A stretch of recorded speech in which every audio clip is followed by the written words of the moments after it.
లక్ష్మీదేవి ఇంట్లో స్థిరంగా ఉండాలి అంటే ఇల్లు ఎలా ఉండాలి? ఇల్లు లక్ష్మీ నిలయంగా ఉండాలి. లక్ష్మీ నిలయంగా ఉండడం అంటే ఏమిటి?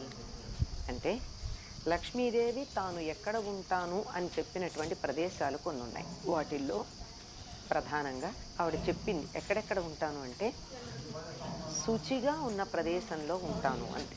శుచి అంటే ఎన్ని రకాల శుచులుంటాయి? పరిసరాలు శుచిగా ఉండాలి. అంటే ఇల్లు శుచిగా ఉండాలి, శుభ్రంగా ఉండాలి. ఇల్లు శుభ్రంగా ఉండడంతో పాటుగా ఇంట్లో ఉండే మనుషులు శుభ్రంగా ఉండాలి. దాంతో పాటు మనసులు శుభ్రంగా పెట్టుకోవాలి.